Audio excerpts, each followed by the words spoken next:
Bismillahirrahmanirrahim. Assalamualaikum warahmatullahi wabarakatuh.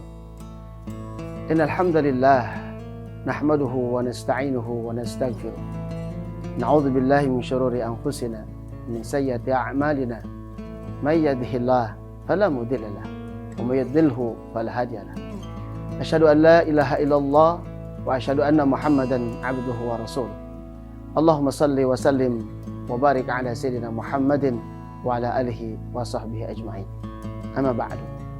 Pemirsa yang budiman yang dirahmati Allah Subhanahu wa taala. Setiap manusia, setiap makhluk sudah dijamin oleh Allah rezekinya masing-masing. Begitupun kita dengan manusia. Bahkan sebelum kita diciptakan oleh Allah Subhanahu wa taala, rezeki sudah Allah tentukan.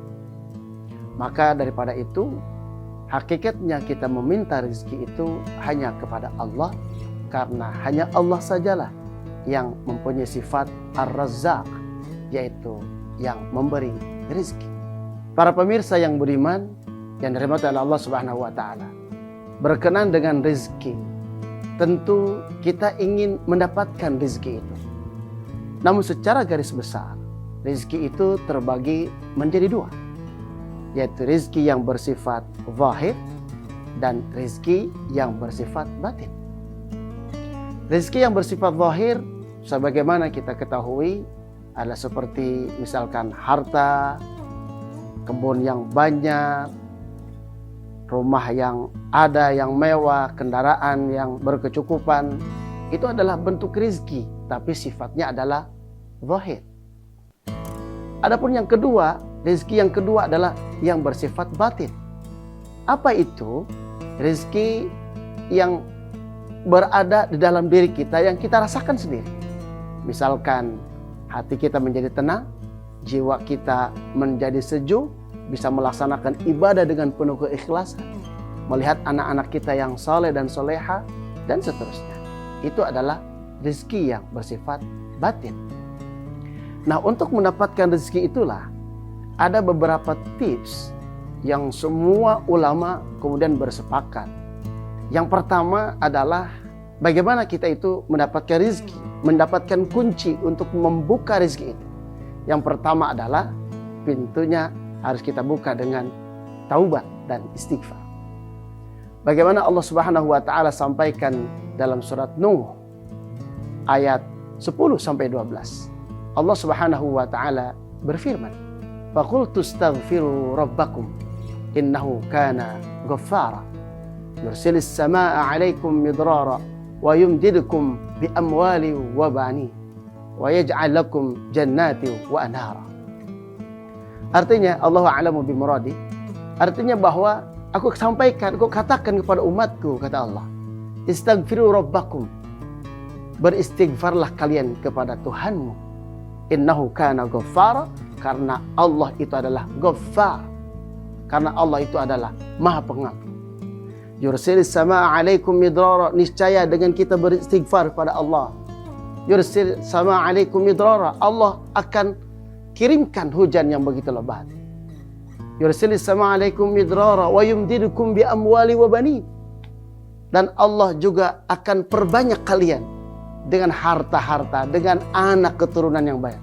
Wa yaj'alakum jannatin, dan Allah juga kemudian menjadikan taman-taman itu buat kalian. Wa yaj'alakum anhara, dan juga sungai-sungai bisa mengalir. Itulah kemudian disebutnya adalah kunci yang utama untuk mendapatkan rezeki dari Allah Subhanahu wa taala. Maka dengan cara bertaubat, dengan cara beristighfar kepada Allah Subhanahu wa taala, maka itu akan menjadi pintu, menjadi kunci untuk membuka pintu rezeki dari Allah Subhanahu wa taala. Dalam beberapa riwayat dikatakan bahwa Rasul kita Muhammad sallallahu alaihi wasallam yang maksum saja, beliau beristighfar kepada Allah ada yang mengatakan 70 sampai 100 kali.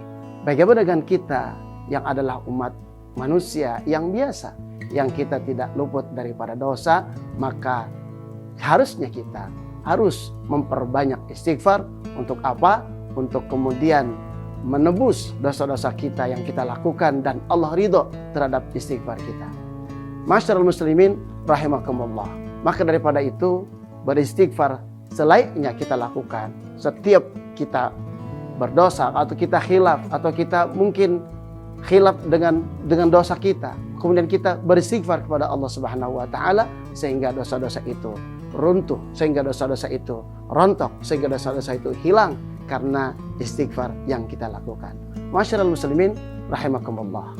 Ada kisah menarik antara Imam Malik dan Imam Syafi'i. Keduanya setelah berdebat lama tentang konsep rezeki, Imam Malik kemudian mempunyai pendapat bahwa rezeki tidak perlu kita upayakan, rezeki tidak perlu kita usahakan, dia akan datang dengan sendirinya tanpa sebab, karena Allah Maha Razak, maka Allah bertanggung jawab terhadap rezeki hamba-hambanya. Kemudian Imam Syafi'i berpendapat lain, bahwasanya rezeki harus diupayakan, harus diusahakan, walaupun dengan cara apapun, asalkan ridho di jalan Allah Subhanahu wa taala. Suatu ketika Imam Syafi'i ingin meneguhkan pendapatnya. Suatu ketika dalam kisahnya bahwa di luaran sana ada yang sedang memanen anggur. Anggur tersebut dipanen, siapa yang kemudian ikut membantu akan mendapatkan upah. Maka untuk membuktikan teorinya, kemudian Imam Syafi'i kemudian datang untuk memetik anggur-anggur tersebut, dan ketika sudah banyak yang didapatkan, diberikanlah upah dan ganjaran dari yang mempunyai anggur tersebut.